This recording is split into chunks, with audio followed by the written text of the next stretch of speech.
We talk football SA, Betway Premiership, Kaizer Chiefs 0 Swelele 2. Lo mphumela ke loyo ubenzima kakhulu kuKaizer Chiefs ngoba kuyazi ukuthi ibuya ukuthwalisa iOrlando Pirates unzima. Kunesandla njengamanje ngoba iOrlando Pirates number 2 nje iSundowns ngoba nayo iwinile namhlanje. Kodwa ke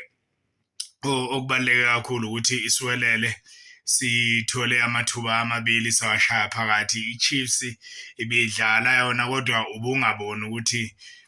ikakhulukazi ngesombe sokuqala bungabona ukuthi ifuna ukwenzani kodwa futhi ekufanele sikuncome indlela uRicardo Gosa akadlale ngayo ubemuhle kakhulu uRicardo Gosa kunama saves akawenzile abubona ukuthi lana bekunzima kukhona nje elinye ishot likaLilepo ngesombe sesibili akalichithile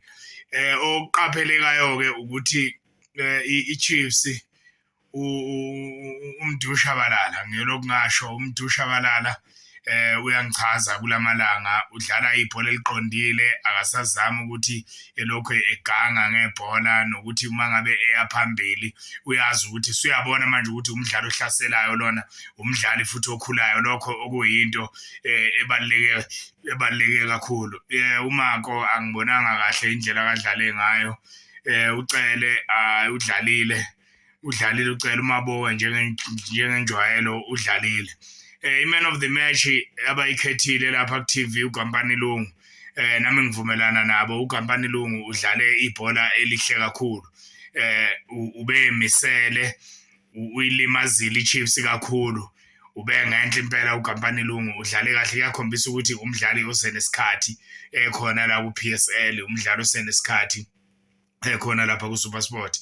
umdlali nje ongamthatha nje na umfaka etimini yakho iChiefs ke akuyihambelanga kahle mhlawumbe bebesadlala iSoweto derby angazi mhlambe basacindezelwe yilokho ngiyakusola nalokho ukuthi mhlawumbe bebesacabanga kakhulu lamdlalo abasuka kiwo abenze kahle kakhulu kiwo hayi akuvumanga namhlanje emakhosi niyobona kokuzayo iswelele ke siyasibongela sina 32 points manje okusho ukuthi sizobe sikhona ku-PSL ngesizini ezayo njengoba eshilo ucoach uHlohonolo Siyema ukuthi ngonyaka ozayo le team izobe ikhona ku-PSL ngempela bakusebenzele lokho uPotsane simbongele ushaya igoli naye elihle kakhulu igoli kade nalo kuyi-rebound ngoba ukhipha ulivimbini sibongele uBrandon Peterson nakube ngenelwa amagoli amabili kodwa akungabazisi ukuthi ngempela akungabazeki ukuthi ugoalkeeper osezingeni kunamabhola amaningi akawavimbile kade ubona ukuthi noma ngabe limdlile ubungeke uzumsole ngale kwalokho amakhosi adliwe iswelele siwinile sizobona ke iChiefs